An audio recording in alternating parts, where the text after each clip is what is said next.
The most dangerous fire in history is the one that almost happens, the one that pauses for a heartbeat and then doesn't take, the one that leaves the world believing nothing changed while everything quietly does. In a smoky Alexandrian night, a flame finds wet stone instead of dry papyrus. A gust turns the wrong way, and a stack of scrolls that should have vanished becomes a stubborn survivor. We love to say that civilizations rise and fall by swords and crowns, but what if the real turning point was simply this? Humanity's greatest memory never got erased. The divergence point is small and brutally simple. During the chaos that, in our timeline, is tied to catastrophic losses of texts in Alexandria, the library and its associated collections are protected early, not as a luxury, but as a strategic asset, guarded like grain stores and arsenals, moved behind thicker walls, copied into duplicate holdings, and treated as something rulers can't afford to lose because it makes them stronger. The museum and library stop being an ornament of prestige and become an instrument of statecraft, and that single bureaucratic decision, preserve, duplicate, distribute, changes the centuries that follow because it changes what people can prove, what they can teach, and what they can remember without relying on fragile chains of oral tradition. Imagine the scene in practical human terms: scribes with ink-stained fingers working by daylight to avoid lamp smoke, catalogers who obsess over titles and authors the way generals obsess over maps, couriers moving sealed crates down crowded streets where fishermen shout prices and soldiers watch corners, and in a courtyard, arguments in multiple languages over geometry, medicine, grammar, the motion of the stars, and the proper way to measure a shadow at noon. It's not romantic, it's work, and that's precisely why it matters. Because the first big change is not some miracle invention, it's continuity. Texts that would later be rediscovered never become lost in the first place, so the future doesn't have to rebuild its foundation out of fragments. When Roman power tightens around the Mediterranean, Alexandria becomes something like a nervous system node for the empire's intellect, a place where administrative knowledge and scholarly knowledge cross-pollinate, and the effect is subtle at first. Better standard references for engineers, more reliable medical compilations for physicians, improved legal and rhetorical training for officials, and most importantly, a culture where citing sources is not a quaint habit, but a professional requirement, because the archive is right there and people will check. What happens when a civilization keeps its memory intact? It gets harder to sell comforting myths as facts, and easier to train people who can compare claims against records. Over time, that produces a quiet shift in what education means, less like initiation into a tradition and more like apprenticeship in a method, because when the accumulated work of earlier minds stays available, the next generation can do something more ambitious than merely repeating it. They can correct it. This doesn't create instant modern science, but it strengthens a habit that is already possible in antiquity: systematic observation, careful measurement, and argument grounded in evidence rather than authority, because authority can now be questioned with an open scroll and a skeptical eyebrow. Alexandria also becomes a translation engine that never stalls and that changes the direction of cultural gravity. Greek scholarship sits beside Egyptian, Near Eastern, and later Latin contributions not as conquered relics, but as living materials. And the library's prestige pushes elites to support multilingual learning the way they support roads and aqueducts. Even when politics turn vicious, as they always do, the archive's survival creates a new kind of bargaining chip. Rulers who might burn books to make a statement find that keeping them brings more leverage than destroying them, because scholars and administrators are useful, and useful people gather where knowledge is stable. The next domino falls in late antiquity, when religious conflict and ideological certainty tempt societies to simplify the world into pure and impure, approved and forbidden. In our timeline, institutions of learning could be vulnerable to that pressure, but in this alternate path, Alexandria has had centuries to harden its defenses, to build redundancy, to spread copies outward, and to tie itself to multiple patrons and communities. The library's leaders learn a survival lesson early. You don't endure by belonging to one faction, you endure by being indispensable to all of them. And that means curating not just texts, but relationships, hosting debates that let rivals speak without conceding victory, training scribes and physicians who serve across religious lines, and making the archive valuable for governance, trade, and diplomacy. The air in the streets changes as faith and philosophy compete. You can hear hymns from one quarter, heated lectures from another, and in the same day a citizen might watch a procession, haggle over bread, then slip into a hall where someone reads a century-old argument about ethics as if it's fresh news. Tension rises, yes, but alongside tension grows an institutional idea that will matter later: preservation as a civic duty, not a personal hobby.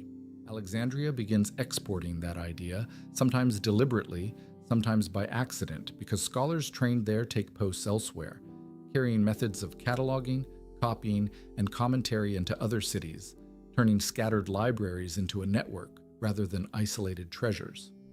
With that network, the collapse of central authority, when it comes, as it always does not collapse memory to the same degree, because knowledge has been distributed, duplicated, and normalized. It's harder for one fire, one riot, one siege to sever the entire thread. Then comes the next great hinge, the Islamic expansion into the Eastern Mediterranean and North Africa, an event that in our world becomes deeply entangled with stories about what was preserved and what was lost. In this alternate timeline, Alexandria is not a legend of ashes, but a functioning, respected center that the new rulers can see with their own eyes, with its catalogs, its scholars, its practical value for astronomy, medicine, navigation, and administration.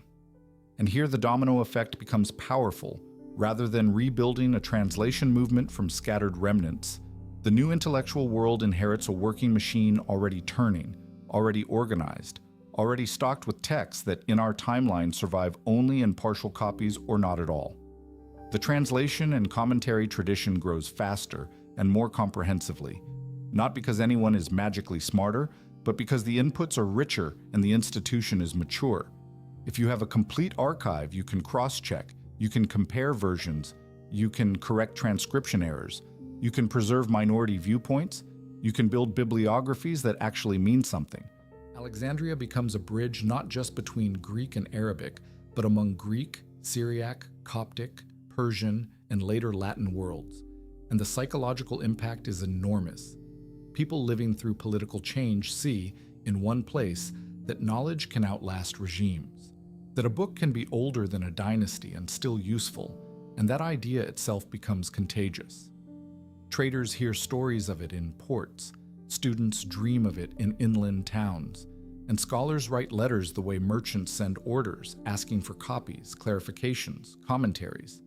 Knowledge becomes a trade good, not in the sense of being cheap, but in the sense of having routes, institutions, and demand.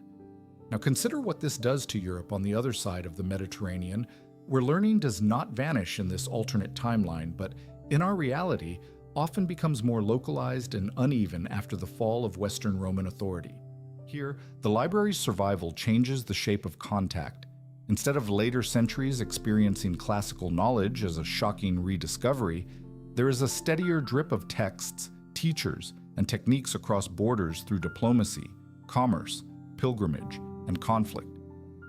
Latin scholars encounter more complete bodies of work earlier, not all at once, not everywhere, but enough to reduce the phenomenon of intellectual blackouts and sudden renaissances into something more like a continuous tug-of-war with ignorance.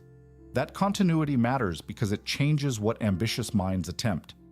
If you can access reliable mathematical and astronomical references without praying that a single fragile manuscript survives a winter, you aim higher. You write commentaries. Yes, but you also test, refine, and sometimes contradict. The culture of debate, already present in many traditions, gains a stronger backbone because there are more shared texts to argue about, and arguments can be settled by returning to sources rather than by pure rhetorical dominance.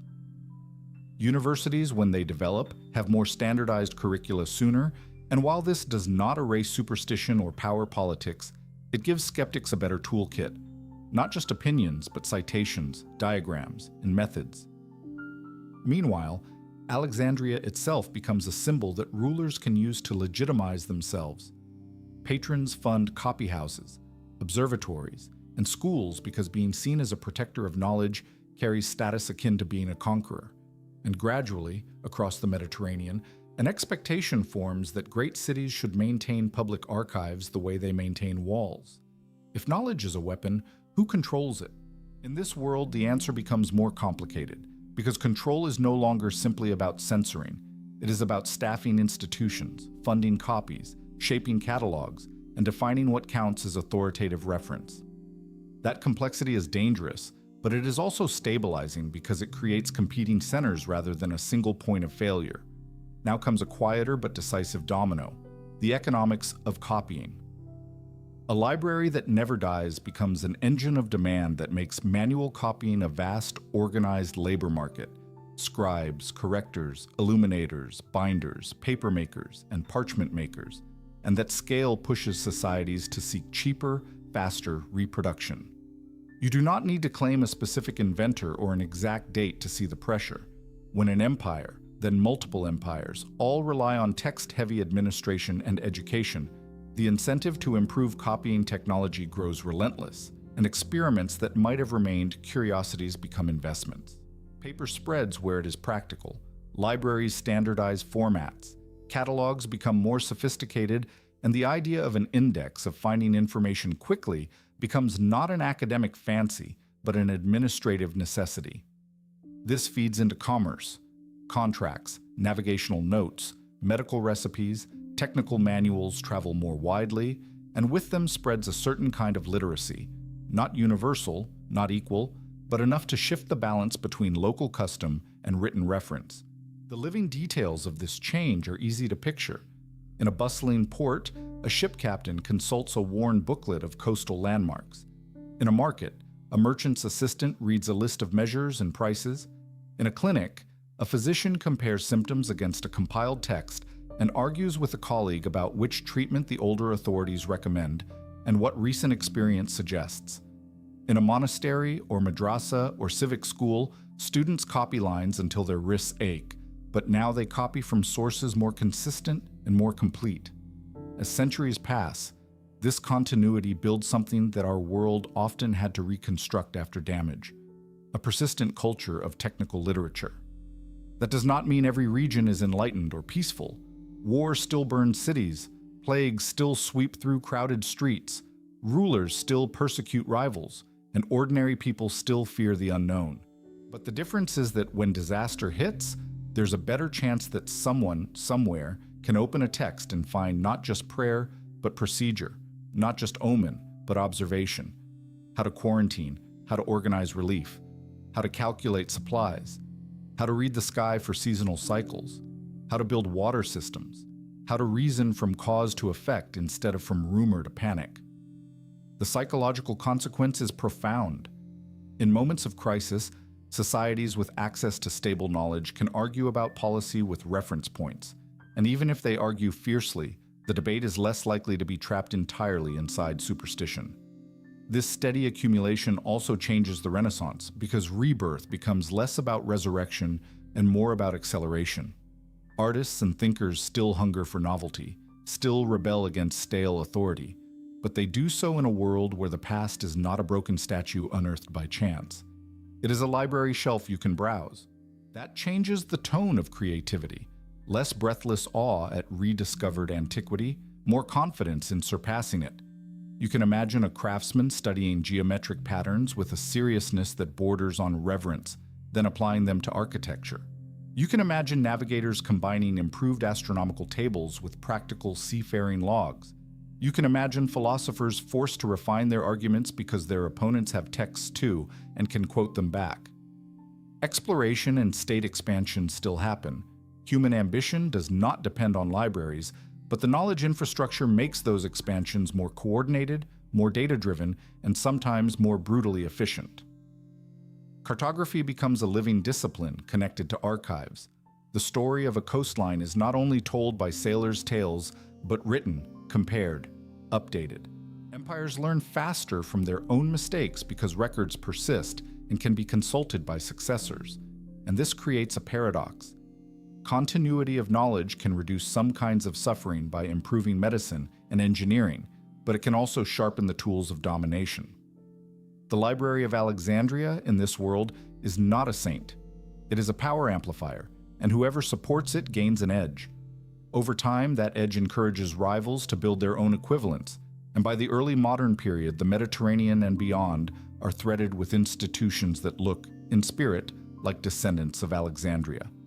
Archives, academies, observatories, translation houses, libraries linked to universities and courts and merchant guilds. The scientific revolution, as we would label it, becomes less of a sudden break and more of a long ignition, because many of its prerequisites, preserved texts, critical commentary, standardized references, methods of verification, networks of correspondence, have been strengthened for centuries rather than reconstructed after losses. When new instruments appear, when experimental habits spread, they meet a world already primed to record results and argue with citations, and that changes speed. Not necessarily the destination.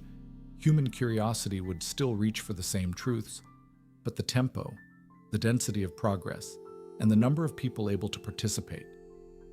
And the modern era that emerges carries an Alexandrian instinct deep in its bones, that knowledge should be cataloged, duplicated, and made resilient against catastrophe, that scholarship should be a conversation across languages, and that the past is not a ruined temple but a working archive. In our world, we treat lost books like ghosts and build myths about what might have been inside them.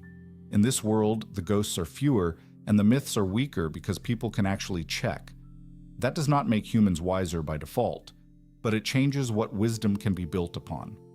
When industrialization arrives, driven by resources, labor, finance, and politics as much as by ideas, it arrives into a culture that already trusts written technical exchange, already has deep archives of prior designs and failures, already sees knowledge preservation as a strategic necessity.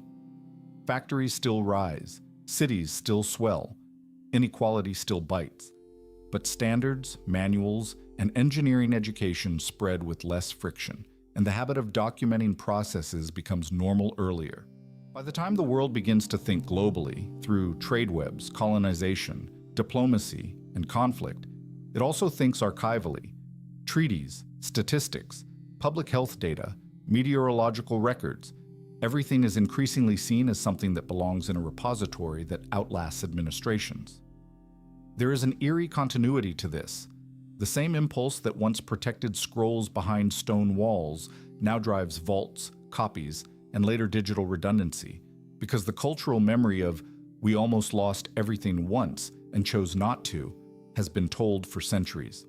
And the ending of this documentary in this alternate timeline is not a single triumphant invention or a utopia where everyone is rational. It is something more realistic and more powerful, a world that never normalized amnesia.